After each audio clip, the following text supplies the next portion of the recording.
bienvenue et merci à tout le monde d'être venu. Pour qui c'est la première fois, vous êtes un Meetup Product Tank, donc bienvenue à la communauté produit à Paris, Product Tank Paris. Product Tank, c'est donc Product Tank Paris, c'est une communauté parmi plus que de 200 par tout le monde. Donc c'est un réseau de Meetup qui est rattaché à Mind the Product. Et moi, ça fait depuis 2018, je pense, que j'organise des Meetup Product Tank. Et surtout cette année, on essaie de vraiment booster le nombre de Meetup qu'on fait. Et d'où on commence à voir autant de gens ici. Mais aussi grâce à nos collaborations qu'on fait avec d'autres communautés dans la scène produit à Paris. Donc aujourd'hui, on va parler du design et aussi des produits physiques. D'où la collaboration avec le Laptop qui nous accueille ce soir dans ce bel espace, expert en design et aussi Product Origin. Donc on a les fondateurs Olivia et Christophe qui sont vraiment des experts en tout ce qui est hardware et produits physiques et qui vont animer aussi la discussion de ce soir. Donc voilà, merci d'être venu. Je vais passer le micro d'abord à Jordan pour parler un petit peu de le Laptop. Merci, bonsoir à toutes et tous. Rapidement comme ça, pour qui est-ce que ce serait à peu près la première fois que vous venez au Laptop ou qui ne connaîtrait pas très bien le Laptop? Ok, bon bah c'est bon, je vais pouvoir me lancer dans quelques explications alors. Bon bah bienvenue déjà, si c'est la première fois que vous venez ici, on est ravis de vous accueillir. Donc le Laptop, ça a été créé en 2012. À la base, ça a été créé par Pauline Thomas, qui vraiment a créé en 2012 ce qui était plus ou moins le premier coworking de Paris. C'était un coworking, on était vers Jourdain, pour ceux qui connaissent. Et en fait, ça réunissait principalement des illustrateurs, des graphistes, des DA. Pauline est partie aux États-Unis, elle s'est entraînée auprès des équipes de Google, elle a découvert le Design Sprint, qu'elle a été une des premières à ramener en France. Et à partir de 2013-2014, elle a commencé à faire des formations autour de ce sujet. Aujourd'hui, on pourrait se définir grosso modo comme un centre de formation. On a arrêté la partie coworking, on se concentre essentiellement sur des formations pour des particuliers on intervient aussi dans des entreprises. On a, je pense maintenant, à peu près une vingtaine de formations. Des formations au product design, à l'UX design, à l'UI design, design sprint forcément. On a regardé à la facilitation aussi. On fait même des formations sur le design ops. Et voilà, au-delà d'être un centre de formation, on essaye aussi un peu comme ce soir d'être un lieu à disposition des communautés qui existent dans le design, dans l'UX design ou le design physique. On a un blog où on propose aux gens d'écrire des articles qu'on essaye de relayer. Donc voilà, je vous dis ça parce qu'à partir du moment où vous avez mis les pieds ici, pour nous, on considère que on peut travailler avec vous, on peut faire des choses ensemble. Donc si jamais vous avez des idées d'événements, des envies d'écrire, à savoir que le Laptop peut accueillir tout ce genre de choses. Je voulais juste laisser la parole un tout petit peu à Léo, qui est intervenant au Laptop aussi, puisqu'il intervient sur une formation qui s'appelle Design émotionnel, qu'on vient de lancer. Donc voilà, comme le sujet vous intéresse, a priori, voilà, je le laisse présenter rapidement la formation pour vous en dire un peu plus. Bonsoir tout le monde. Donc moi c'est Léo Brouard, je suis ingénieur cogniticien, donc je suis spécialisé dans le lien entre les sciences cognitives et la technologie, et je bosse essentiellement dans le jeu vidéo. Et donc j'anime effectivement la formation design émotionnel sur 3 jours qui a été co-construite avec Emmanuel Marévéry, que vous avez peut-être vu pour ses conférences FLUPA. Et j'anime les 2 premiers jours et Nathalie Rilsi anime le 3e jour. Et c'est un programme sur 3 jours avec le premier jour des bases de Sciences Co et Psycho pour bien comprendre comment fonctionne un humain et en quoi ça nous intéresse dans le cadre des émotions. Donc pour faire très simple, on a un fil rouge persona et on va s'intéresser à comment est-ce qu'on découvre par exemple la personnalité des utilisateurs et en quoi ça change notre design et la manière de concevoir pour leurs émotions. Le second jour est centré sur le design émotionnel avec comment est-ce qu'on le spécifie, on le cartographie, quel choix on fait, pourquoi, pour vraiment prendre en main les différentes mécaniques de design émotionnel. Et le 3e jour est centré sur le UX Writing, puisqu'à partir du moment où vous pouvez dire clairement qu'est-ce que vous voulez faire ressentir et comment est-ce que vous allez le communiquer par du texte, vous avez déjà fait énormément de travail pour communiquer une émotion et pour travailler avec tous les éventuels métiers avec lesquels vous collaborez. Donc par exemple, si vous bossez avec quelqu'un en photographie ou en musique pour faire ressentir des émotions, à partir du moment où vous êtes capable de le faire ressentir par le texte et de spécifier ce que vous voulez faire ressentir, la collaboration va être très facile. Voilà, merci beaucoup et merci pour la conférence. Merci beaucoup pour la présentation de la formation. Donc je vais reprendre la main, donc je vais animer ce soir, c'est un fireside chat, donc en gros c'est très interactif. Donc avant ça, je vais présenter Product Origin qu'on a cofondé avec Olivia et moi-même.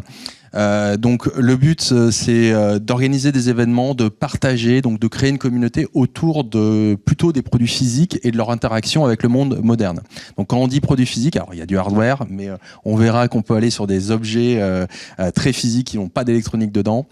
Et vraiment, donc Product Origin, c'est de rassembler, donc en fait, on organise des événements toujours avec d'autres communautés, puisque le but c'est d'ouvrir les product managers à ces sujets-là, donc sur des sujets de design, des sujets d'industrialisation, des sujets, ça peut être même sur du recrutement. Donc voilà un peu notre objectif à nous, c'est vraiment de créer des communautés, puis de vous ouvrir. J'allais dire les chakras sur des domaines qui sont pas forcément centrés sur les méthodologies de product management, mais plutôt sur créer de la valeur et créer des produits. Voilà. Le sujet ce soir, c'est comment mettre l'émotion au cœur d'un design produit. On verra qu'on a des personnes qui ont, on va dire, fait des produits physiques, d'autres personnes qui ont fait du physique et du digital, et puis on va les même ouvrir avec Clémence au centre sur des expériences immersives. Donc on va vraiment voir le produit au sens large. Et donc en gros, pour introduire le sujet, on vit dans un monde qui est ultra technologique et donc l'usage et la fonctionnalité semblent régner en maître. Il est facile d'oublier que les produits que nous créons sont destinés à des êtres humains et non uniquement à des personas. Alors, on en parle souvent, mais il y a des êtres humains et vous utilisez tous les jours des produits. Et donc, c'est des individus qui sont dotés, vous êtes dotés de sentiments, d'émotions. Et donc, comme on peut citer le philosophe Gaston Bachelard, c'est que l'homme est une création du désir et non pas une création du besoin. Donc, tout product manager connaît un peu ce sujet-là. On va chercher le besoin, mais en fait, souvent, il faut aller chercher au-delà du besoin. Et donc nous allons explorer comment l'émotion peut être intégrée dans le design des produits, en particulier les produits physiques, et les défis que cela représente. Notamment, on aura un thème à la fin, ok, faire du design, de l'émotion, c'est très bien, mais on a d'autres facteurs comme l'environnement, les coûts, l'industrialisation qui rentrent en jeu. Donc nous abordons 3 thèmes avec nos invités. Donc transmettre l'émotion à travers le design et l'usage. Donc c'est comment le design peut-il susciter des émotions et enrichir l'expérience utilisateur. Ensuite, on verra tout ce qui est design iconique versus innovation. Donc en fait, c'est comment concilier l'héritage d'un design iconique avec la nécessité d'innover, surtout dans un monde actuel. Et enfin, nous verrons toute la complexité du design de produits et des expériences physiques, avec quels sont les défis en termes d'environnement, d'industrialisation, de coûts et de conception. En explorant ces thèmes, on va essayer de chercher à comprendre comment le design peut non seulement répondre à des besoins fonctionnels, mais aussi créer des connexions émotionnelles durables avec les utilisateurs, tout en relevant les défis complexes de la conception de produits physiques dans le monde moderne. Donc pour commencer, je vais demander à nos speakers de se présenter. Et donc on va laisser Clémence se présenter. Donc juste en quelques mots, qui tu es, qu'est-ce que tu fais, et voilà. Très bien, bonsoir à tous et à toutes. Je suis Clémence Guédan, je suis designer. Je suis designer multi-casquette, multi-classé.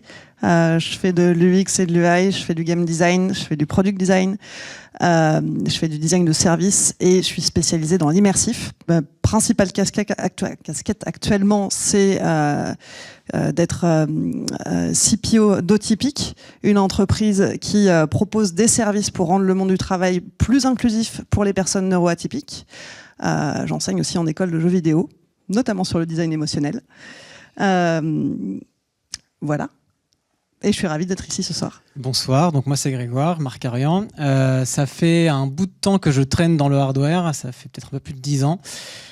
J'ai été assez fou pour me lancer là-dedans, mais c'est absolument génial, j'aime beaucoup ça. Je suis product manager. J'ai été CPO de Netatmo, qui est une boîte qui fait des produits connectés pour la maison, qui est connue notamment pour sa station météo, qui a été rachetée par le groupe Legrand il y a quelques années. Et avant, j'ai monté une société qui fabriquait un réveil connecté. Je suis parti en Chine pour faire ça. J'ai fait l'industrialisation de A à Z. Je le parle parce qu'on va en parler.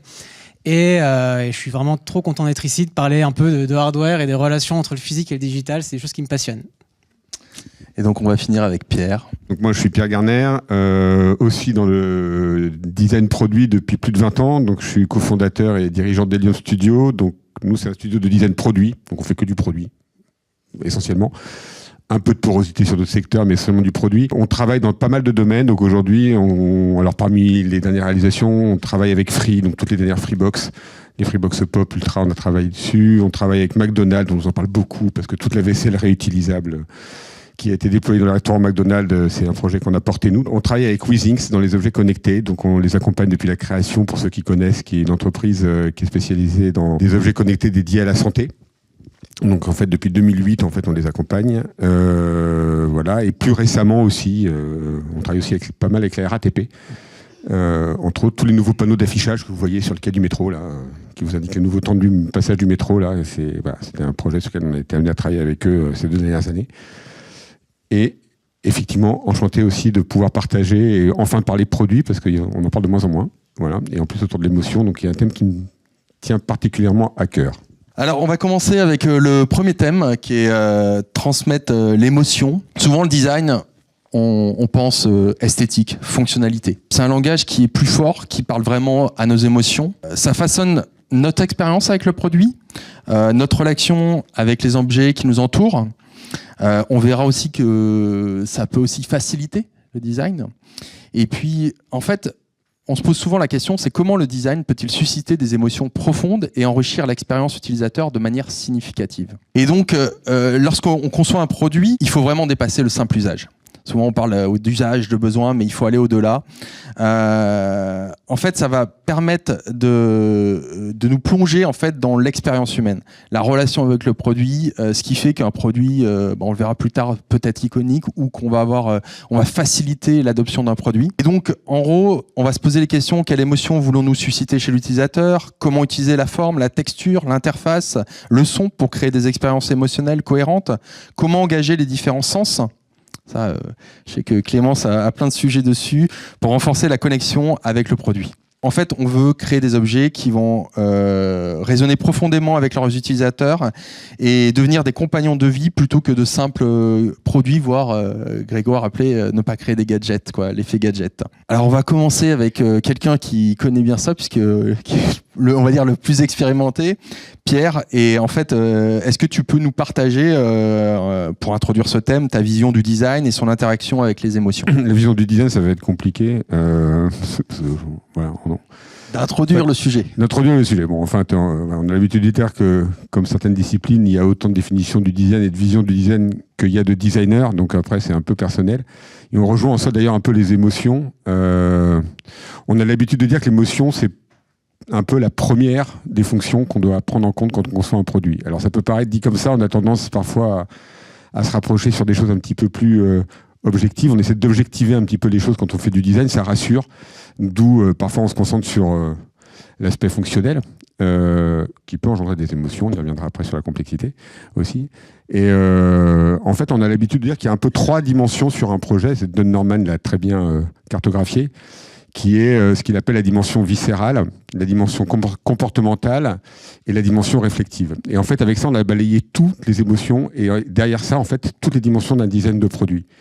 La dimension viscérale, pour ceux qui savent, c'est un peu la perception qu'on a d'un produit.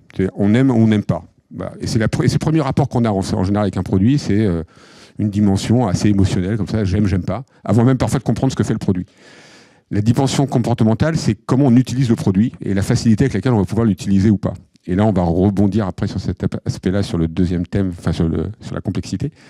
Parce qu'évidemment, quand vous avez un produit qui vous semble compliqué quand vous le voyez, vous n'avez pas envie de l'utiliser. En fait, ça va vous inhiber et vous n'allez pas vouloir y aller. Quand vous allez réussir à ramener de la simplicité dans la perception, vous allez pouvoir tout à coup susciter une émotion beaucoup plus de confiance qui va vous permettre de l'utiliser. Et ça, c'est important. Et puis, la dernière dimension, c'est la dimension réflexive. Alors celle-là, elle est terrible parce que souvent, elle est utilisée par le marketing.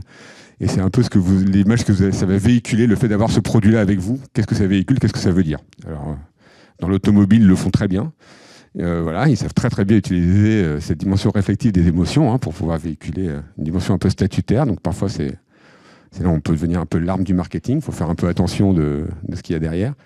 Et c'est un peu ça on joue toujours avec ça en fait. Et on voit que toutes les dimensions d'un produit, dans sa conception, dans son usage, dans sa perception, dans son image, finalement relèvent des émotions. Et à chaque fois, convoque des émotions derrière, qui vont être différentes et qui vont être extrêmement importantes dans la façon de pouvoir l'utiliser. Et toi, Grégoire, quelle est ta vision? Et puis, alors moi, j'ai pas mal d'exemples. Ouais, j'ai quelques exemples. Moi, je pense que l'émotion, c'est pas, effectivement, c'est exactement ce que dit Pierre, c'est pas quelque chose qui se décrète. Tu rentres pas dans un bar en disant je veux que tu sois mon ami, je veux que tu aies peur de moi. Enfin, c'est pas trop comme ça que ça fonctionne. L'émotion, c'est quand même une dimension qui est super complexe. Et nous, par exemple, chez Netatmo, quand on a conçu les produits qu'on a mis sur le marché, on avait vraiment cette approche itérative de parler au maximum avec l'utilisateur. C'est-à-dire que vous voulez aller voir le designer industriel avec un maximum d'informations de façon à ce qu'il puisse faire bien son travail. Donc nous, par exemple, il y a un exemple qui est assez marrant par rapport à ça, c'est la caméra. En 2015, on s'est dit qu'on allait faire une caméra intérieure. On a regardé le marché. Le marché, c'était ces espèces de caméras qui sont très bien, hein, qui font le boulot, mais qui ont quand même un côté assez militaire, assez pesant, qui fait assez peur, qui avait un marketing basé sur la peur, l'incertitude et le doute. Hein. C'est un biais marketing qui permet de vendre des produits, qui est utilisé par exemple par ceux qui vendent des alarmes ou ceux qui vendent des assurances, et genre la pub avec le cambrioleur, tout ça. Et en fait, ce qu'on a fait, c'est qu'on a parlé aux utilisateurs. Et ça paraît, c'est un peu une évidence, surtout que je viens du produit, c'est un peu le truc qu'on dit tout le temps, mais il faut vraiment parler au maximum toutes les semaines avec l'utilisateur pour comprendre quel est son besoin et quel est son manquement, quoi. C'est comme ça en fait que vous allez arriver à l'émotion que vous voulez procurer dans ce produit-là. Et en l'occurrence, sur cette caméra-là, on s'est rendu compte que les gens, ils voulaient d'une part évidemment savoir quand ils se faisaient cambrioler, c'est quand même sympa comme fonctionnalité, mais également de savoir quand les enfants rentrent à la maison. Et en fait, on a pris le complet contre-pied en fait des produits qui étaient à l'époque vendus. On a fait une caméra qui se pose, dont on est fier, qui est design et dont tous les touch points au niveau du marketing, au niveau du produit, au niveau de l'application, au niveau du SAV, au niveau de la gueule du produit, etc., faisaient que on avait l'impression d'être rassuré quand cette caméra était chez nous. Et en fait, cette caméra, on l'a appelée Bienvenue, on l'a appelée Welcome. Ce qui est, c'est quand même en tout cas un choix qui peut être assez étonnant pour une caméra de l'appeler Bienvenue, mais en tout cas, c'est ce qui fait qu'aujourd'hui, quand ce produit-là est vendu, et il se vend encore très bien, les gens se disent, quand je la regarde, je me sens rassuré. Et c'est pour ça que je la mets sur ma table. Et je veux avoir une batterie et machin au cas où il n'y a plus de Wi-Fi, nanana. On a eu tous les cas d'usage du monde. Mais les gens disent, cette caméra me rassure. Et ça, on l'a fait en les écoutant dès la première ligne du produit. Toi, Clémence, alors, qui est moins sur le produit physique, mais plutôt sur l'expérience. L'expérientiel, ça peut mélanger du physique, ça peut mélanger du digital, ça peut être l'un, l'autre ou de l'hybride. Et finalement, c'est pas tant le support qui importe justement que l'émotion qu'on va vouloir faire ressentir. C'est vraiment la base. Alors, on peut faire de l'immersif en faisant du design de service. Et dans ce cas-là, les émotions, elles sont d'abord là pour nous guider. Quel pain point est-ce qu'on veut résoudre ? Et donc, quelle émotion négative on veut vouloir transformer en émotion positive ? On a des outils du designer pour ça. Du mapping qui va permettre de savoir à chaque étape l'état émotionnel des personnes et à quel endroit on peut intervenir pour transformer l'expérience. Là, par exemple, Cozy Corner, c'était un travail préparatoire pour rendre l'expérience au restaurant plus agréable pour des personnes introverties qui vont être sensibles à l'atmosphère lumineuse, à l'atmosphère sonore. Et donc, la sensorialité, notamment, est très importante dans le design expérientiel. Et puis, on peut aussi, on peut vouloir, souvent, moi je dis, j'aime bien résoudre des problèmes ou raconter des histoires, faire vivre des histoires. Et dans le design d'expérience, les parcs d'attractions comme Disneyland l'ont très bien compris. Ils jouent sur tous les sens, ils nous plongent dans un univers. Et là, ils ne vont pas chercher à résoudre un problème, ils vont chercher à provoquer des émotions. Donc finalement, ce que tu dis, on ne rentre pas dans un bar pour dire « je vais ressentir ceci ». Quand on va à Disneyland, si. Quand on va dans Adventureland, c'est pour ressentir de l'excitation. Quand on va au Manoir de la Terreur, c'est pour ressentir de la peur.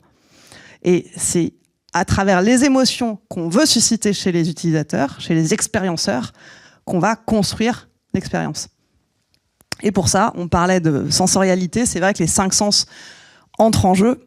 Quand on fait de l'immersif, on pense à tout. On va penser à l'audio, à la bande sonore, on va penser à ce que voient les gens, l'ambiance lumineuse, la scénographie, on va penser à l'odeur. J'ai travaillé sur des salles d'escape game où on avait tout un travail sur les fragrances qui étaient diffusées dans la salle pour pouvoir transporter les joueurs de manière encore plus immersive dans l'histoire. L'histoire qui se déroulait dans un hôpital, on mettait un produit désinfectant pour vraiment retrouver cette sensation au début de chaque partie. Voilà. Ouais, c'est super. Et puis on peut faire le lien quand tu dis l'essence, on le voit dans les véhicules électriques de plus en plus où il y a un gros travail dans l'automobile sur les sons. Mais également, vous achetez une voiture, il y a un gros travail sur les odeurs. Parce que véhicule neuf, si vous achetez un Mac, vous verrez passer la main sur votre Mac et vous sentirez que la sensation est différente d'un autre ordinateur. Voilà. Est-ce que vous avez des questions ? Alors, qui c'est qui veut se lancer et poser une question sur ce thème-là ? Allez, la première est toujours un peu plus... C'est un vrai outil de travail pour vous. Vous avez une grille d'évaluation un peu quand vous travaillez sur un sujet.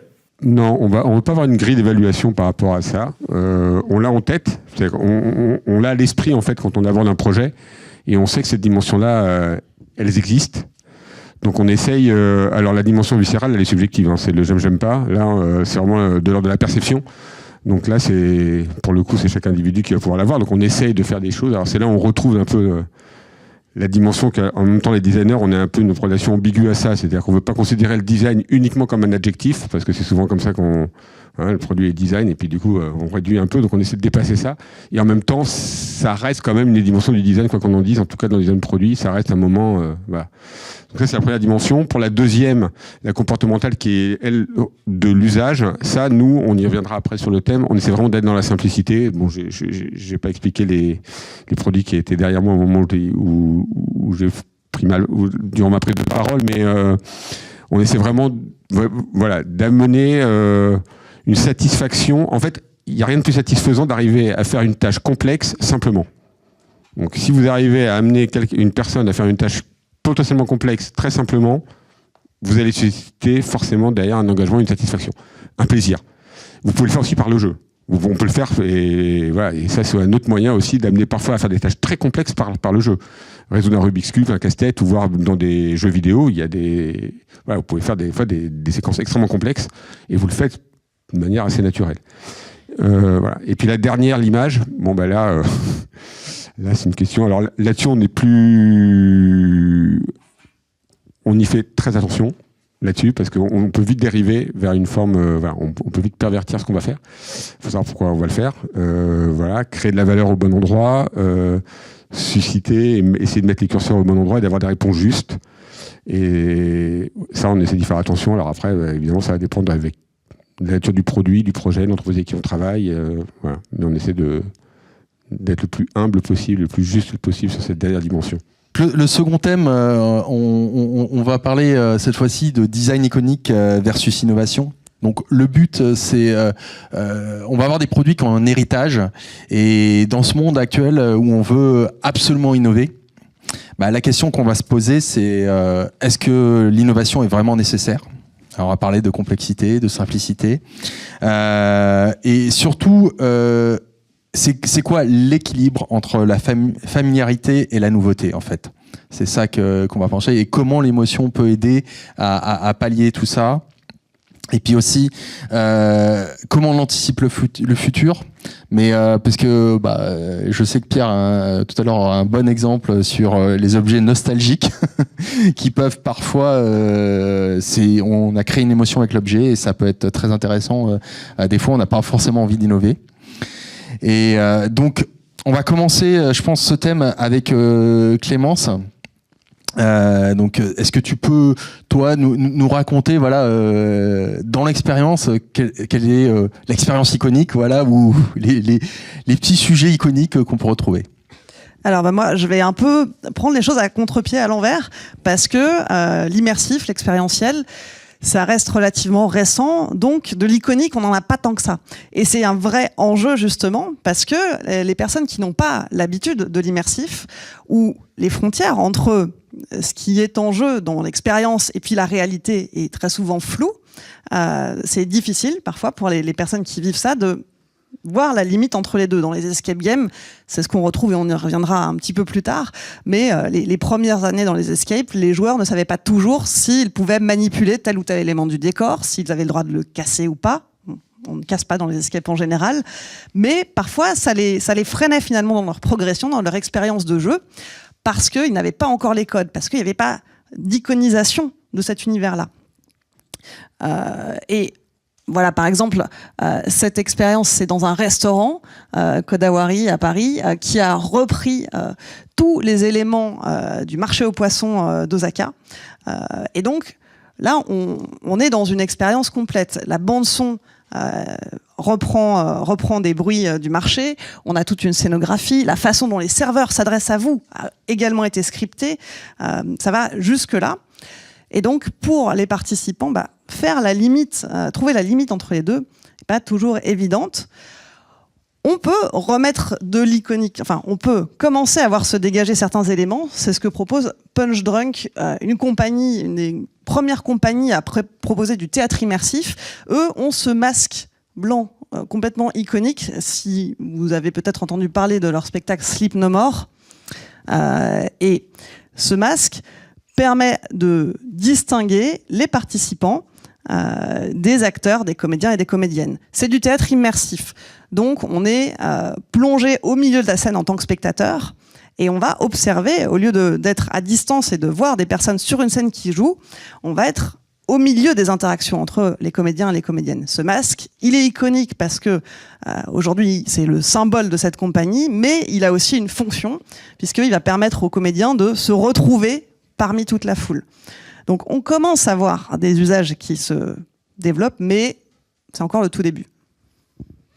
Et toi, Pierre, puisque tu as travaillé notamment sur la Freebox, sur des produits assez qui étaient assez iconiques, mais qui étaient dans des domaines hyper innovants. Donc, comment tu as balancé les deux sujets en fait? Alors là, on est presque face à une injonction contradictoire. C'est-à-dire comment faire de l'innovation tout en faisant un produit iconique. On ne décide pas qu'un produit est iconique, en tout cas pour nous. Il le devient ou pas. Donc là, malheureusement, on ne maîtrise pas. Si on maîtrisait ça, ça serait le bonheur, mais on ne peut pas. Et c'est pas tout. Et quand on est face à des nouveaux produits sur des nouvelles technos, des nouvelles fonctions, on a un autre problème, c'est ce que tu as évoqué, on n'a pas de référentiel. Et donc si on fait quelque chose de complètement nouveau en termes d'image, en termes d'identité, en termes de référent et même en termes d'usage, on peut tomber à côté de la plaque parce qu'en fait ça va complètement décontenancer les personnes, on va pas savoir comment l'appréhender. Ou alors il faut mettre des moyens derrière et tout le monde n'a pas des... Voilà. Donc une des choses qu'on fait, et là aussi on joue un peu sur cet aspect contradictoire, c'est que parfois on va s'appuyer un peu sur des archétypes. On va essayer de trouver des images et référents et on va voir si on peut les faire évoluer. Alors il ne faut pas s'enfermer dans les archétypes parce que sinon... on peut aussi tomber à côté. Donc on essaie de trouver un peu le juste équilibre. Et c'est là j'ai mis deux créations, mais on voit que ça touche beaucoup aux émotions. C'est-à-dire que dès qu'on fait appel aux archétypes, alors je ne sais pas si tu faisais référence à ce que j'avais évoqué avec la bouilloire, l'exemple de la bouilloire, mais c'était ça. Si, c'était la bouilloire. Si tu peux raconter la petite anecdote à tout le monde. Alors quand on parle justement de ce que j'ai évoqué, un peu de la dimension de la perception qu'on a, de l'usage et la façon dont on peut, et c'est Don Norman que je citais tout à l'heure, qui raconte dans un de ses ouvrages que quand il a vu une bouilloire, qui est une bouilloire en fer blanc, qui faisait cuire, dans ce cas, il faisait chauffer son eau pour préparer son thé sur sa gazinière. Il avait l'habitude de prendre cette bouilloire avec cette poignée en bois, il se brûlait, elle versait pas très bien, mais c'est une bouilloire qu'il avait depuis très longtemps. Il avait l'habitude de faire son thé avec ça, même si en termes de praticité, c'était pas énorme. Et un jour, il décide de se dire, bon, allez, j'arrête d'être un peu débile avec ma bouilloire, je vais me prendre une belle bouilloire électrique, et il s'achète une bouilloire électrique en plastique, beaucoup plus performante, qui va lui chauffer son eau beaucoup plus rapidement, qui va verser beaucoup mieux et qui va être beaucoup plus efficace.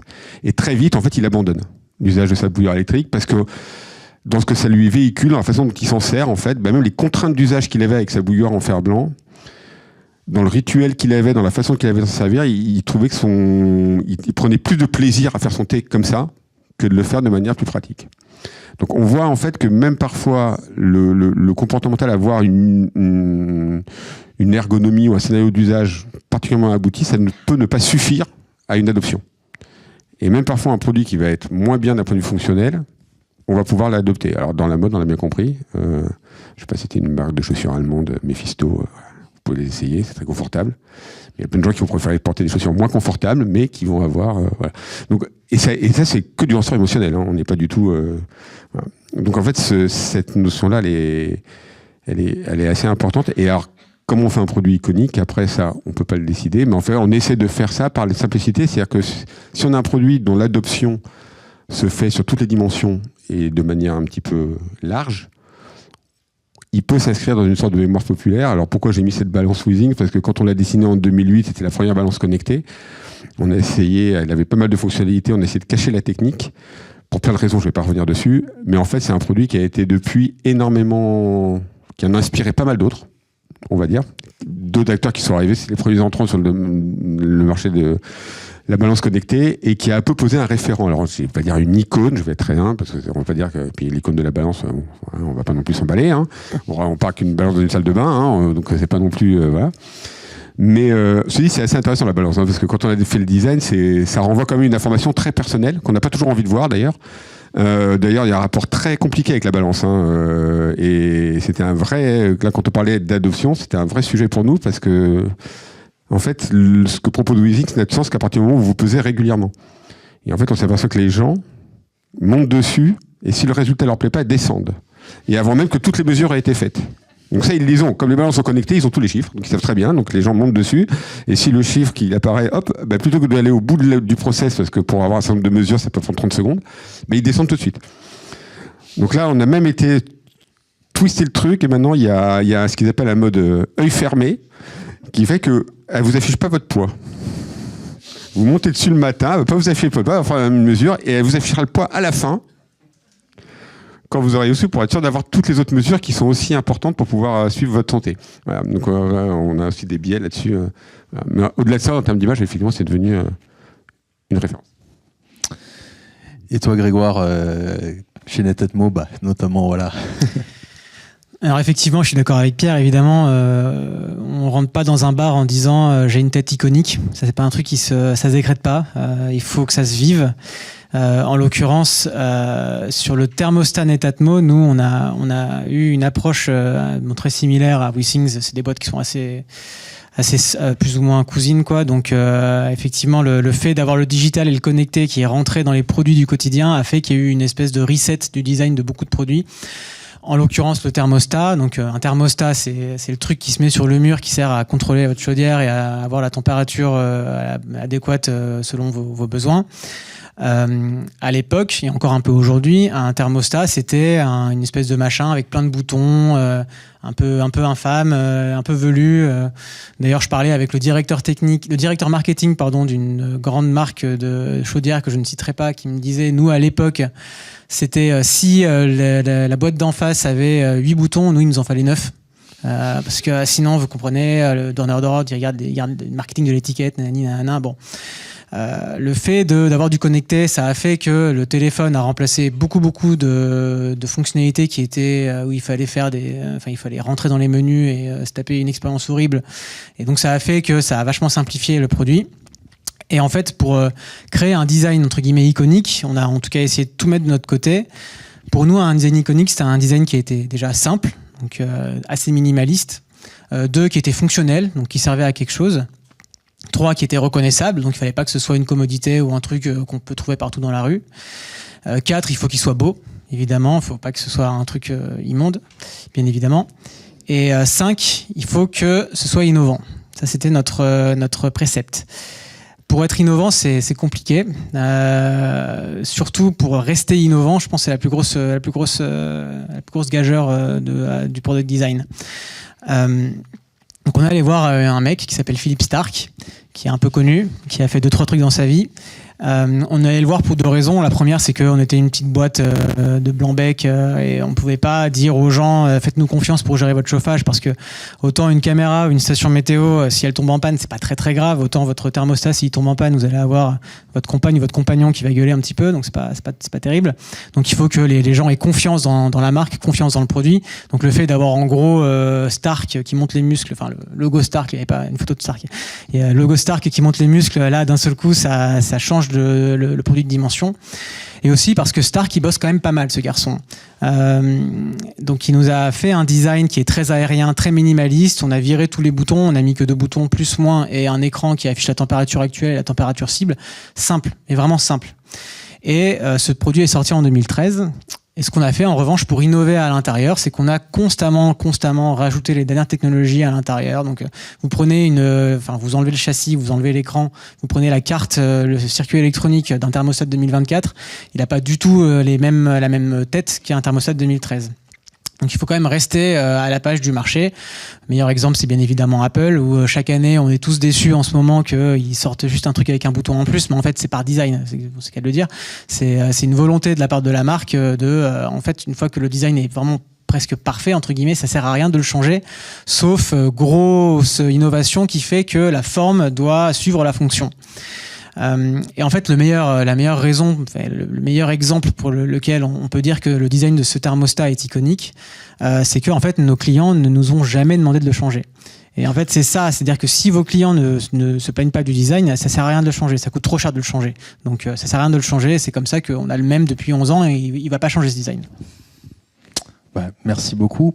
Est-ce que vous avez des questions sur ce sujet-là ou des questions qui n'étaient pas posées tout à l'heure? J'avais une question sur un slide précédent. L'étude que tu avais fait, Clémence, pour voir l'état de joie ou de douleur de ton utilisateur, ça m'intéresse beaucoup. Je veux savoir comment est-ce que vous avez atteint cette information. Est-ce que c'était par les interviews ou par un outil? Les entretiens utilisateurs, observation sur le terrain, des questionnaires, de la recherche utilisateur, quoi. Est-ce qu'il y a d'autres personnes qui veulent poser une question sur les sujets? C'est une super idée de dire que Stark, ça va rassurer les gens. Mais comment vous êtes arrivé à cette conclusion-là? Bonne question. Déjà, effectivement, la première chose, c'est vraiment évident, mais en fait, on l'oublie tellement. En tant que product manager, on l'oublie tout le temps. C'est qu'il faut parler à ses utilisateurs, parler. Dans le hardware, changer un truc dans la spec, ça coûte rien. Changer un truc sur un moule qui est au fin fond de la Chine, qui a déjà sorti 10 000 pièces, ça coûte un œil. Stark, vraiment, on l'a fait venir parce que déjà on avait besoin de reconnaissance de marque, ça c'était indispensable. Netatmo maintenant, d'autant plus, ça a été racheté par Legrand, donc maintenant tout le monde connaît, en tout cas les gens qui s'y intéressent connaissent. Netatmo en 2013 c'était 3 clampins à Boulogne-Billancourt, donc il fallait avoir en tout cas un vrai support par rapport à ça. On a fait confiance à Stark parce que à l'époque c'était en tout cas le meilleur, tout simplement, un des meilleurs. Enfin, je ne dis pas que c'était le meilleur, mais c'était un des meilleurs. Avec Pierre, c'était le meilleur. C'était deux. Pierre et Philippe Stark. Et c'est comme ça que on a vachement itéré avec lui. Il l'a fait lui-même. C'est pas un obscur stagiaire qui a fait ça. C'est qu'il s'est vraiment impliqué et il a posé. En fait, si vous faites un jour des produits physiques, et j'en parlerai après, prenez un designer industriel, mais c'est vraiment indispensable, ça change absolument tout, c'est tout ou rien. C'est un make or break pour votre boîte. Il va poser des questions qui sont super pertinentes, qui vont remettre en cause beaucoup de choses sur votre produit, qui seront vraiment très sharp sur le cas d'usage, etc. Et on a fait confiance en Stark parce qu'il sort des produits qui sont absolument incroyables. Pour la PES, là, est-ce que c'était quelque chose qui a été... Est-ce que c'était un peu de l'instinct ou est-ce que vous êtes basé sur du UX research pour dire que il faudrait mieux attendre et envoyer à la fin la PES les résultats? Ça, c'est des retours d'expérience. C'est juste des retours d'expérience et qu'aujourd'hui, c'est Withings qui a observé ça. En fait, ils avaient ces mesures et aujourd'hui, sur les derniers modèles de balance, elle ne prend pas que le poids. Elle prend toute une série de données, y compris le rythme cardiaque. Et en fait, il y a un protocole qui prend une trentaine de secondes avant de faire tout ça. Et en fait, ils s'apercevaient que la première chose qu'on affichait, c'était le poids, parce que quand on monte sur une balance, c'est ce qu'on attend. La première information qu'on attend, c'est son poids. Et du coup, mais moi aussi, je le fais. J'avoue, je monte sur la mienne et je descends quand ça me plaît pas. Non, mais je le fais à chaque fois d'ailleurs. Parce que comme ça reste en mémoire, après, le poids, il reste sur l'application. Et du coup, on n'aime pas avoir son pic qui va pas dans la bonne direction. Donc, du coup, on essaie... Et c'est ce qui est complètement idiot. C'est un peu... c'est l'autruche qui met la tête dans le sable. Mais c'est exactement ça. C'est qu'on veut pas voir. Donc là, du coup, c'était comment on peut essayer, par une nouvelle façon de renvoyer l'information, de contourner ça. On va enchaîner sur le troisième thème. Et là, on va rentrer dans le concret, on va dire, tout ce qui est la complexité du design produit de produits physiques. On parlera aussi avec Clémence, on ouvrira un peu comment rendre rentable une expérience immersive. qui est normalement vous la faites une fois et puis voilà. On verra qu'il y a des nouvelles solutions qui arrivent qui permettent en gros d'augmenter sa rentabilité. Le but de ce thème, en fait, c'est d'explorer en fait différents axes autour de la complexité du design, donc notamment le coût et l'industrialisation. Donc vous en avez déjà un peu parlé. Et surtout, comment on conçoit un produit qui est, on va dire, qui est émotionnellement engageant, tout en restant économiquement viable. Ça, c'est le grand sujet, notamment en hardware. On le voit aussi sur la question de design. On va faire un design, mais si on le modifie tous les 4 matins, ça peut être très problématique en termes de coût, en termes ne serait-ce que de pouvoir sortir le produit, quoi, de tenir les délais. On a aussi toutes les contraintes mécaniques. Grégoire, tu as une belle anecdote à nous raconter sur des contraintes mécaniques, le choix des matériaux qui, des fois, engendre des problèmes qu'on n'avait pas prévus. On finira aussi par un sujet, je pense, qui est d'actualité, qui est notamment l'impact environnemental. Donc, comment on fait des produits qui sont plus durables, également sur les expériences, parce que quand tu le fais une fois, généralement, tu vas te dire c'est pas bien durable ces expériences. Mais voilà, voir qu'est-ce qu'on peut faire, et puis aussi l'impact positif des produits aussi, qui peut être important quand on conçoit un produit. Il y a l'impact environnemental, mais aussi l'impact positif pour la vie, pour les personnes. Voilà. Donc là, on va commencer avec Grégoire. Si tu peux nous parler un peu de tout ça, de la conception. Ouais, donc effectivement, la grande différence entre le software et le hardware, c'est que le software, si vous mettez en prod et qu'il y a un problème, bon, il y a un bug, c'est relou, mais vous pouvez faire un fixe, rollback et c'est ni vu ni connu. Dans le hardware, si vous vous plantez sur une ligne ou sur une angle de dépouille ou whatever, votre produit ne sera pas démoulable et ça vous aura coûté $70 000, quoi. Bon. Et donc, c'est ce qui nous est arrivé. C'est l'exemple qu'il y a au-dessus. Ça, c'est donc un produit que j'ai fait il y a quelques années où on n'a pas fait confiance à un designer industriel, ce qui était encore une fois une grave erreur. Pour le faire, on a fait confiance à des designers de meubles. Et en fait, les meubles, c'est pas pareil c'est pas du tout la même chose. C'est des gens d'ailleurs très très bien, extraordinaires, qui étaient super, qui étaient à Saint-Étienne et qui ont fait toute la recherche, tout le design émotionnel, toute la recherche en amont de ce que ce réveil connecté doit évoquer chez les gens. Ou en 2 mots, c'était un produit qui était anti-smartphone, entre guillemets, qui servait à se réveiller tous les matins avec sa playlist et avec des fonctionnalités d'amélioration du sommeil, etc. Et donc on a travaillé avec ces gens-là qui nous ont fait un super design qu'on a beaucoup aimé, et on l'a envoyé à nos EMS, donc à nos usines qui ont commencé à faire l'industrialisation. On était un petit peu noob à l'époque, on était un peu jeunes, et ils nous ont dit en fait c'est sympa, mais non, c'est pas possible, ça ne peut pas faire ce produit-là, ça n'existe pas. Donc on a pris ce design, on a pris une poubelle, on l'a jeté, et après on a quand même pris les drafts et on les a montrés à un vrai designer industriel qui nous a pour le coup fait tout l'accompagnement du design pour arriver au produit qui est à droite, qui est assez similaire. Donc ils ont viré les trucs qui servaient à rien, ils ont mis un angle de dépouille pour pouvoir démouler le truc. Enfin, c'était en tout cas un vrai challenge. Donc travailler avec un designer industriel, mais il faut vraiment l'impliquer de A à Z, cette personne-là, dans tout votre processus de développement produit. C'est indispensable. J'ai plein d'anecdotes là-dessus. Nous, par exemple, il y a eu le coup de l'écran qui éblouissait les gens durant la nuit. C'est un peu chiant, ça aussi. C'est quand même bête pour un réveil qui a juste un écran. Et en fait, il a fallu que le designer industriel change le tissu, que le mécanicien itère dessus, etc. Et il a fallu mettre tout le monde autour de la table. Et donc j'ai une autre anecdote qui est assez marrante. C'est sur les stations météo Netatmo, où donc là en fait c'est vraiment l'exemple qui fait que vous devez mettre vraiment tout le monde autour de la table, comme vous faites du développement produit, du designer industriel à l'électronicien, en passant par la personne qui fait l'app et la personne qui fait le développement embarqué. On avait eu, donc c'est la station météo, j'ai pas de photo, mais c'est un module intérieur qui est branché au secteur et un module extérieur qui est en aluminium, qui est une espèce de cylindre en aluminium qui se met dehors et qui est sur pile.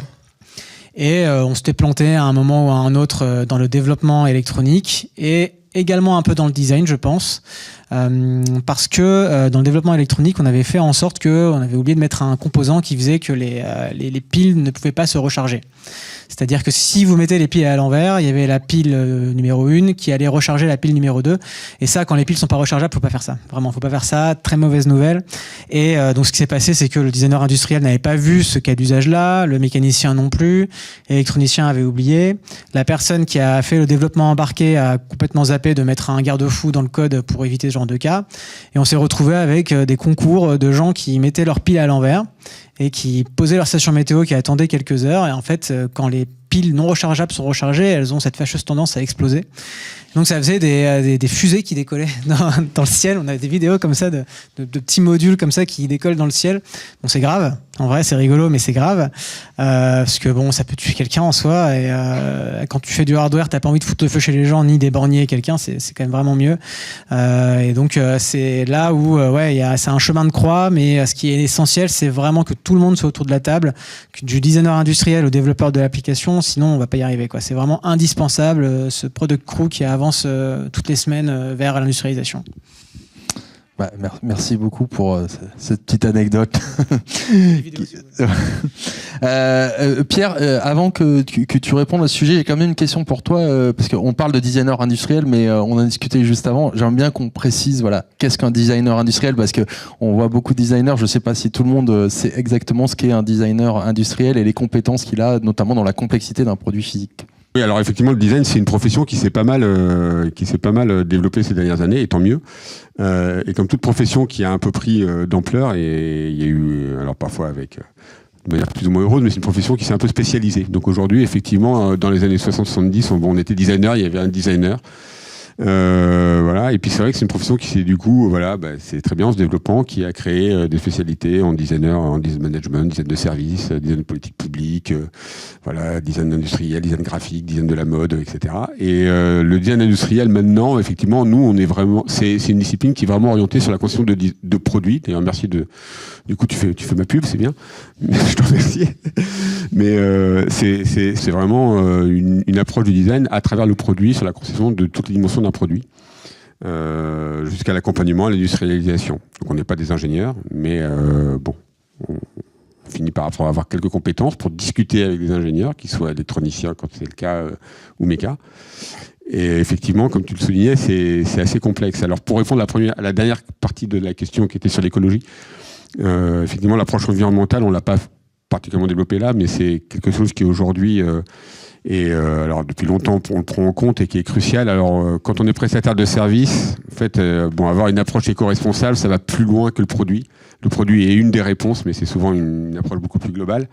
Aujourd'hui, nous on a mis en place depuis pas mal de temps un certain nombre de process à l'agence pour essayer d'intégrer ça dans le choix des matériaux, dans le choix des finitions, dans les process qu'on va convoquer. On essaye d'être le plus léger possible, parce que la légèreté c'est un peu notre credo chez nous, chez Helium Studio.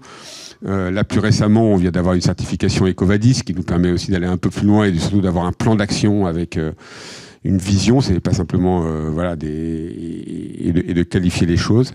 Et on revient sur la question précédente un petit peu. C'est des premiers leviers qu'on a, mais là, on l'a vu en travaillant avec des agences d'éco-conception avec qui on collabore. Un des premiers leviers, c'est de faire des produits qui durent dans le temps et qui soient utilisés longtemps. Et quand je vous montrais la balance tout à l'heure, ou nettement, mais nous, la balance, là, on a des chiffres pareils. Cette fameuse balance dont on parle, là, ça fait plus de 10 ans qu'elle est distribuée. Et au bout de 10 ans, ils sont plus de ce qu'on appelle alors, un très beau terme, le taux de rétention. Donc, c'est quels sont nos nombres d'utilisateurs qui continuent d'utiliser la balance au bout de 10 ans. Et pour un objet connecté comme ça, ils sont à plus de 50%. Ce qui est un bon chiffre, et le design n'a pas bougé. Et il continue à être aujourd'hui au catalogue, donc ce qui est pour des objets comme ça, et sont un taux de rétention assez bon. Je trouve ça pas très beau comme terme, mais bon. Si tu peux nous parler, oui, de... Voilà. Et en fait, quand on travaille sur un produit, là, c'est pour illustrer très rapidement que quand on voit un produit comme une montre, on peut se dire, voilà, c'est un produit assez simple. On a tous l'habitude de... assez simple. Il y a des montres très complexes, mais en fait c'est très compliqué une montre, qu'elle soit mécanique ou pas. Mais même sur une montre comme celle-ci, et on s'aperçoit que le travail du design, d'abord il y a tout un travail d'intégration des composants électroniques. Donc là c'est une montre connectée pour Wheezings qui va vous faire un certain nombre de mesures, outre l'activité, qui va prendre votre rythme cardiaque. Et c'était une des premières avec Apple qui permettait d'avoir de manière médicale de faire un ECG, un électrocardiogramme. Donc il y a des fortes contraintes pour pouvoir intégrer des électrodes qui vous permettent de mesurer votre électrocardiogramme sur ce produit-là. Et donc tout en étant étanche. C'est une montre qui est à 5 ATM, donc 5 atmosphères, qui peut aller à 50 mètres. Donc il y a des grosses contraintes mécaniques, qui est rechargeable, avec toute une série de capteurs à embarquer, et tout ça dans un boîtier de 38 mm. Bon, alors évidemment, quand on pose tout ça sur la table, c'est surtout les ingénieurs méca qui se cassent la tête, mais après, nous, il faut qu'on fasse un design qui soit compatible avec toutes ces contraintes-là. Et donc, on voit que chaque pièce, en fait, individuellement, on a passé, alors, comme c'est des process classiques chez nous, on essaie de limiter, mais on fait pas mal d'impression 3D. On travaille, on prototype pas mal de pièces pour arriver à essayer d'intégrer et dessiner chaque détail de la montre, ce qui prend pas mal de temps. Ce qui permet d'aller sur la slide d'après. Alors là, c'est juste à titre indicatif, c'est un vieux produit qui date, mais c'est pour montrer qu'en fait, quand on fait un design produit, on n'a souvent pas conscience du temps qu'il faut pour faire un design produit. Et souvent, les entreprises qui viennent nous voir, elles viennent nous voir en nous disant, moi, dans 6 mois, dans 8 mois, je veux que mon produit soit sur le marché. Ouais. Il y a qui viennent dans 1 an, je veux que mon produit soit sur le marché. Voilà. Et on leur dit tout de suite, bon, on peut essayer, mais ça marchera pas. Et en général, c'est entre 18 et 24, voire 36 mois.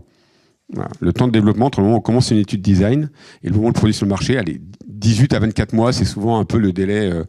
Voilà. C'est très dur de faire moins.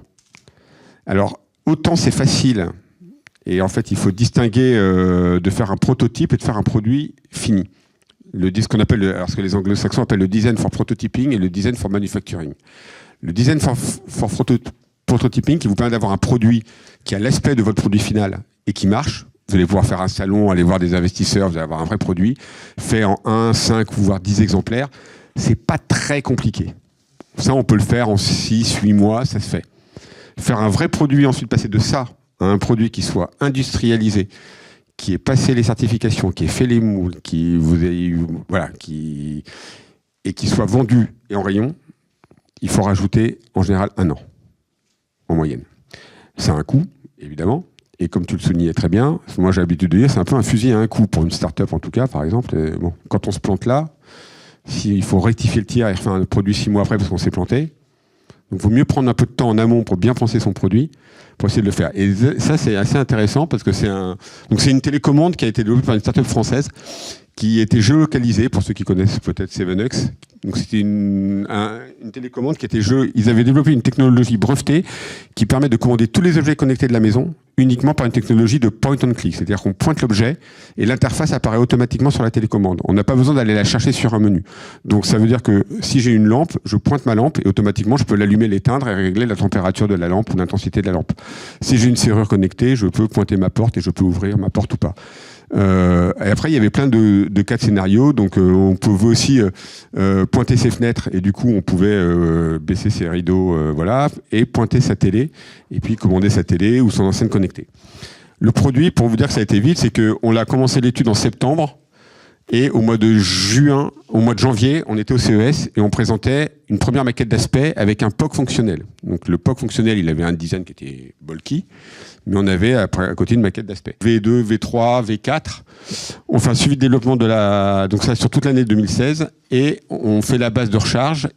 On fait une campagne Kickstarter, il lève plus de 1 million, donc à l'époque c'est une des campagnes les plus fondées en France. On fait le packaging, CES 2017, le produit est présenté pour la 2e fois au CES, et là il a 11 awards, 3 CES Innovation Awards, tous les prix de design qui tombent derrière, et super produit, ils sont super contents. Et là c'est là où tu dis qu'il faut parler à ses utilisateurs finaux, et quand ils vont voir les distributeurs américains, ils disent votre produit il est super bien, il peut commander les télés qui est l'application principale aux États-Unis, mais par contre toutes les télés aux US à l'époque, elles étaient encore avec des télécommandes infrarouges. Et il n'y avait pas de fenêtre infrarouge sur les télécommandes. Et donc là on repart en arrière. Impossible de sortir le produit sans une fenêtre infrarouge. Donc tout le design a été fait, tout a été développé, ils étaient prêts à appuyer sur les moules, et là on repart en arrière, et on refait l'électronique, et on essaie d'adapter une fenêtre infrarouge qui réponde aux normes. Parce qu'un Américain, quand il est devant sa télé, il ne veut pas viser sa télé. Lui, il appuie et il faut que ça marche. Donc il faut des infrarouges qui s'appellent blast. Donc en fait, ça fait une sorte de flash infrarouge qu'on ne voit pas, mais dans toute la pièce, pour être sûr que la télé capte le truc. Et on a eu une galère d'optique là-dessus, parce que nous, le design était fait et on ne pouvait pas changer. On pouvait juste adapter le moule. Donc on avait un produit très fin et donc on n'avait pas la place pour faire... Et donc c'était une galère d'optique pour pouvoir faire ça. Et là, on a repris 1 an derrière. Donc la levée de fonds, elle était bienvenue, mais n'empêche que voilà, c'est un produit hyper compliqué. Et quand vous avez ça, c'est pas encore gagné. Donc c'est pour vous dire que ça, sur un parcours comme ça, c'est assez typique. Vous commencez l'étude en 2015. Moins de 6 mois après, vous présentez un premier produit sur un salon. Vous êtes super content, ça marche bien. C'est une attraction, mais en fait, il y a encore 2 ans derrière pour arriver au bout. Et ce qu'on peut dire, c'est que c'est assez récurrent. Je sais qu'il y a des gens dans la salle qui ont fait des boîtes à histoire, qui ont des problèmes sur du Wi-Fi. Il y a plein de boîtes voilà, qui ont en hardware, c'est assez récurrent. Donc les 18 mois, c'est vraiment quand vous avez un produit, je pense, vous avez 3e, 4e version et que vous voilà. Et puis avec les bons partenaires qui vous suivent depuis le début. Clémence, est-ce que toi tu peux finir et après on fera les questions juste après. Ouais. Dans l'immersif, la question de la durabilité, elle est extrêmement liée au contexte. Je ne vais pas me poser les mêmes questions si je dois créer une expérience immersive éphémère qui va durer le temps d'un week-end pour un événement en particulier, ou si je dois créer un mécanisme pour un escape game qui est amené à être ensuite mis à disposition des joueurs pendant plusieurs années de suite, évidemment. Donc, quand on crée pour de l'éphémère, on peut se permettre de rester dans du prototyping, du design prototyping, ou en tout cas, la différence entre les deux, finalement, sera assez ténue. Quand on doit concevoir pour du long terme, là, on a tout intérêt à s'inspirer de ce qui se fait dans les parcs d'attractions, ils le font depuis très longtemps, dans les musées, qui, eux aussi, en fait, dans tous les établissements qui sont amenés à recevoir du public. Petite anecdote, les premiers escape games qui se sont lancés à Paris, mis à tout sur des décors époustouflants, réalisés par des décorateurs de cinéma. Et au bout d'une semaine d'exploitation, il n'y avait plus de décor, parce que c'était pas conçu pour être solide, c'était pas conçu pour être à l'épreuve des joueurs, c'était conçu pour être beau, et l'effet waouh était là, mais très rapidement, ça ne marchait plus. Donc évidemment, les escapes suivants ont bien retenu la leçon et ont pensé avant tout solidité, ou bien éléments disponibles en multiples exemplaires pour pouvoir tout de suite le changer si jamais il est cassé. Donc ça, c'est pour la durabilité. Et on a aussi une problématique dans l'immersif qui est celle de la répétition, de la fidélisation, de la récurrence. On se retrouve un peu dans les mêmes problématiques que dans le jeu vidéo finalement. Quand j'ai fait un scénario d'escape game une fois, je peux pas y retourner. Alors comment est-ce qu'on rend une expérience immersive rejouable ou réexpériençable plusieurs fois? Il y a plein de tentatives qui sont faites. Là, il faut s'inspirer du jeu vidéo, des narrations en monde ouvert qui vont permettre d'explorer seulement une partie. Je vous parlais de Punch Drunk tout à l'heure. Ils ont des expériences narratives, c'est du théâtre immersif, mais on va pouvoir explorer des décors extrêmement vastes, suivre différentes narrations, puisque ce n'est pas de la narration linéaire, et donc revivre plusieurs fois la même expérience, et ça sera toujours différent. À Paris, on a eu une exposition sur Tim Burton qui s'appelait Le Labyrinthe, et où il y avait plusieurs parcours possibles. On devait faire des choix à des embranchements. Ça crée de la frustration, parce qu'on ne peut pas tout voir, mais c'est ça aussi l'expérientiel, c'est faire des choix, et ça permet à la fois de donner envie aux personnes de revenir une seconde fois, peut-être pour découvrir ce qu'ils n'ont pas vu la première fois. Ça permet aussi de créer de la discussion à distance. Après, je suis allée avec des amis, on s'est séparés à un moment donné, à la sortie, on va se raconter les expériences qu'on a vécues de part et d'autre. Donc ça permet aussi de faire vivre l'expérience un peu plus longtemps, après qu'on en soit sorti. Tu as ta question ? Concernant Engine Studio, j'aimerais savoir dans quelle mesure est-ce que vous challengez les use cases des produits sur lesquels vous travaillez. Alors ça, c'est le premier travail qu'on fait. On fait une sorte de diagnostic. Le premier travail qu'on fait quand on est consulté, c'est justement de reposer les bonnes questions. Alors quand on parle de produits technologiques, avec des startups par exemple qui viennent nous voir, c'est un sujet hyper important. Alors un des aspects par exemple récurrent qui revient, c'est qu'aujourd'hui les barrières à l'entrée sur les composants ont énormément baissé. Donc il y a une tentation qui est forte de mettre énormément de fonctions dans le produit, parce que en fait, on se dit si j'ai un produit, après tout, je peux mettre ce capteur-là, je peux mettre cette fonctionnalité-là, je peux mettre pourquoi pas le mettre. Et la première chose qu'on fait, nous, c'est justement de dire mais est-ce que c'est utile de le faire ? Est-ce qu'il faut vraiment avoir ça ? Quel est l'usage ? À qui vous vous adressez ? Comment on le fait ? Et donc nous, on va essayer de discuter avec eux, c'est ce que tu disais tout à l'heure, c'est d'essayer de poser des questions, de savoir exactement ce qu'on veut faire, quelle est la fonction principale, pour essayer d'aller à l'essentiel, pas avoir de surfonction. Savoir que dès qu'on rajoute une fonction, et là on revient encore sur la complexité, on rajoute de la complexité. On rajoute de la complexité de conception, on baisse la fiabilité du produit, on multiplie les risques de problèmes derrière, et même en termes de compréhension d'usage, sur tous les aspects des dimensions qu'on a évoquées là, en fait, même en termes d'usage, on va créer de la confusion.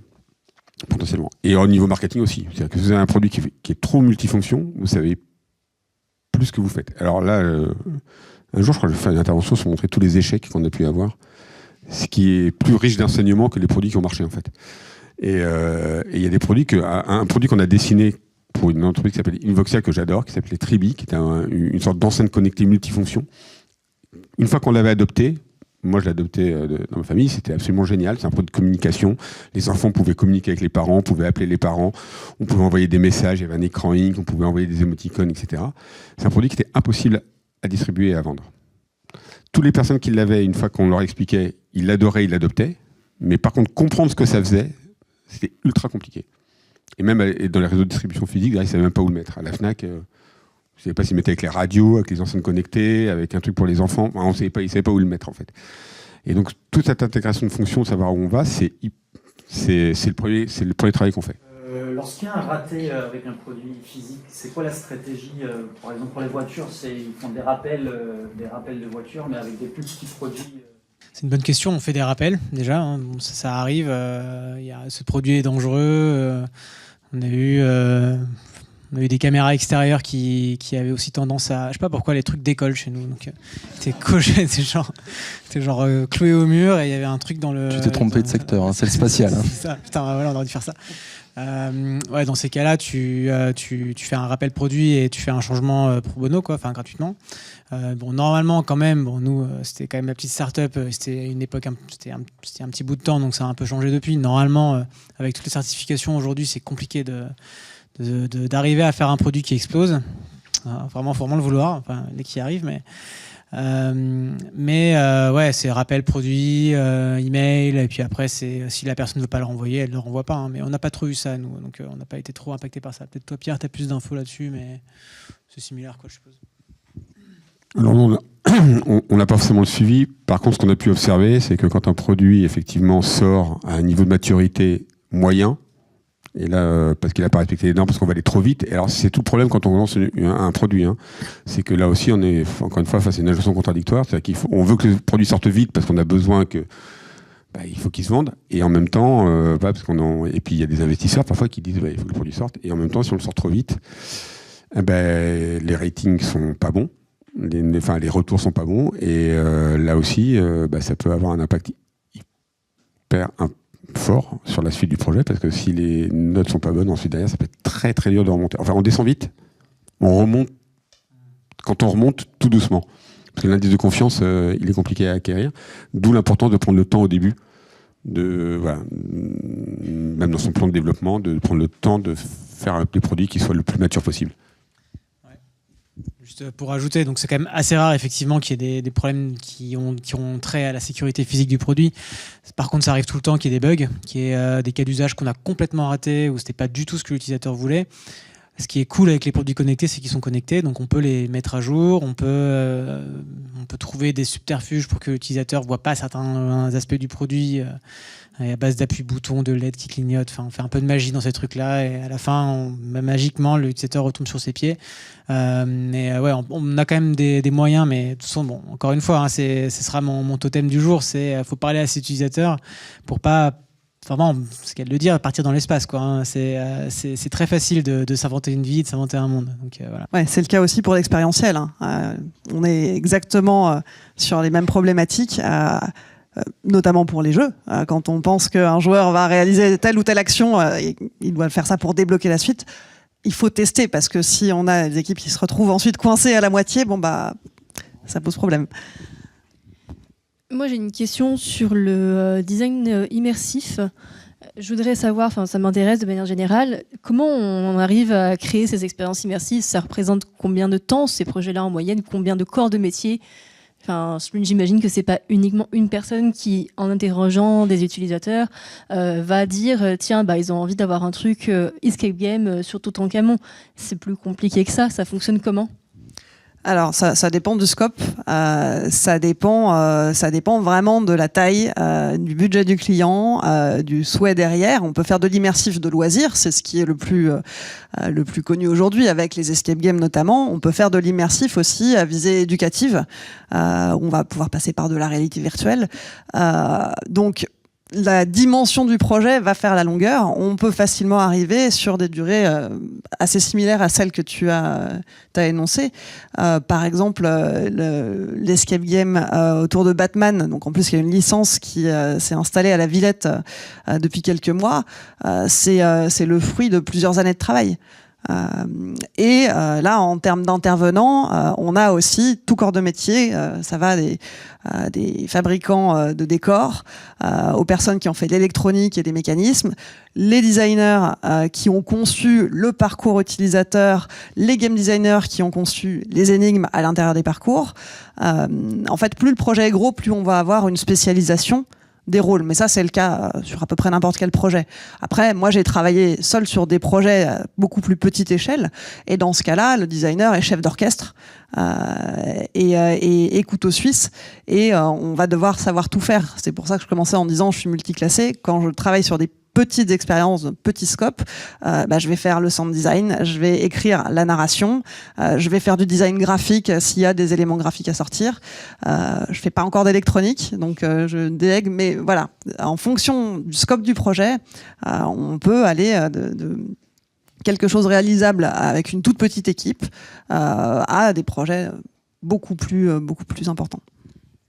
Il y a des formations spécifiques pour arriver à ce type de métier, ou c'est quelque chose qui s'apprend sur le tas? À ma connaissance, il y a des cours qui sont donnés dans certaines écoles, mais il n'y a pas de formation dédiée. On peut y arriver de plein de manières différentes.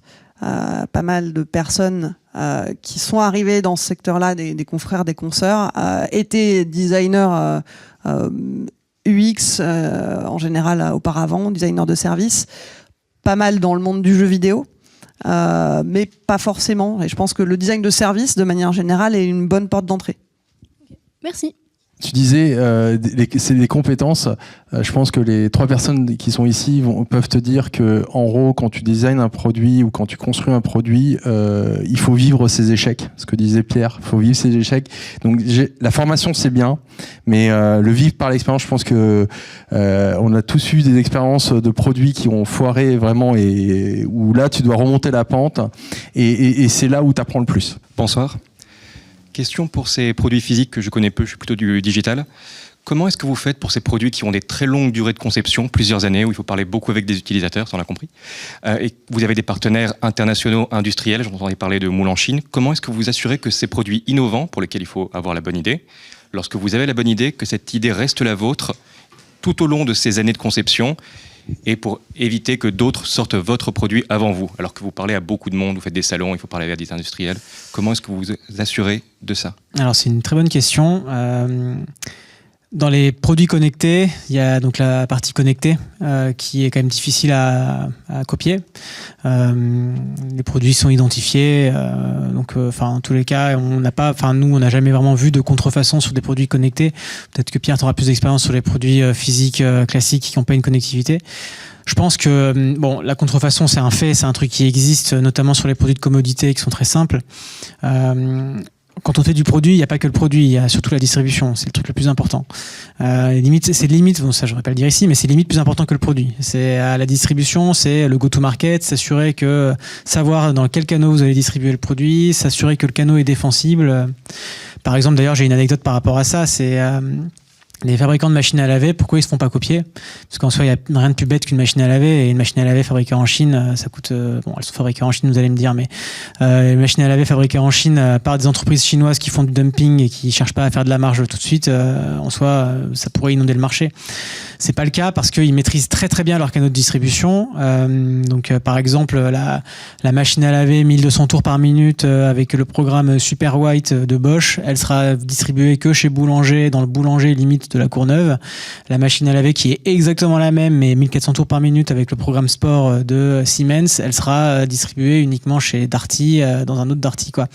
En fait, ils ont totalement il y a une espèce de, c'est pas une mafia, hein, c'est pas du tout ça, mais c'est, en tout cas, il y a un pacte entre distributeurs, fabricants, importateurs, etc., de façon à protéger le marché. Donc ça, quand tu fais des produits physiques, c'est indispensable d'avoir ce genre de pacte. Tu veux pas vendre ton produit au plus offrant.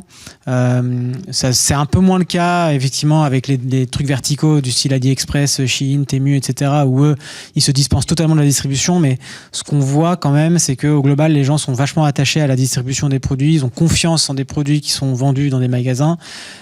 Ça restera un fléau, ça restera un truc qui existera, mais en tout cas, nous, on n'a jamais été vraiment impactés par ça. Après, sur la protection intellectuelle, c'est un sujet un peu récurrent. Hein, donc, la première chose de base, c'est bien sûr des NDA qui sont signés systématiquement, qui permet d'avoir une confidentialité. Alors, ça ne protège pas, parce que si quelqu'un l'a... l'idée part quand même, hein. On a beau avoir un papier signé, on n'a pas forcément des gros leviers derrière, mais au moins ça permet d'avoir un engagement. Comme tu soulignais, parfois il y a des projets qui, eux, en amont, ont une conception technique un peu compliquée. Donc là, c'est de mettre des barrières à l'entrée qui permettent de prendre de l'avance au moment de communiquer. C'est d'essayer de communiquer à un cercle restreint au début, de personnes, justement, un peu sous NDA pour éviter que ça soit diffusé. La protection du design pur est compliquée. Donc on dépose des dessins et modèles systématiquement. La question se pose toujours de savoir quand est-ce qu'on le dépose, parce que ça fait partie de l'identité très souvent. Donc, et le design, comme on l'a vu, c'est assez loin à développer, donc c'est souvent on le dépose à la fin. Donc, comme tu as dit, il y a pas mal de porosité. Alors on a un peu de temps, on essaie de se préparer à ça. Voilà, sachant que depuis quelques années, sur la contrefaçon du dessin et modèle, alors d'un point de vue purement juridique, c'est plus tellement là-dessus que les actions se font. Voilà. On pourra discuter. C'est plus ce qu'on appelle du parasitage, de la concurrence parasitaire. Mais c'est plus trop sur du dessin et modèle pur, parce que c'est... Mais effectivement, il faut essayer. Enfin, nous, on met en garde beaucoup les entreprises qui ont, sur la diffusion des images et à qui elles le font, pour essayer de le maîtriser. Allez, dernière question. Moi, du coup, si je retiens un truc, c'est que la simplicité, ça va vraiment être la clé pour générer de l'émotion.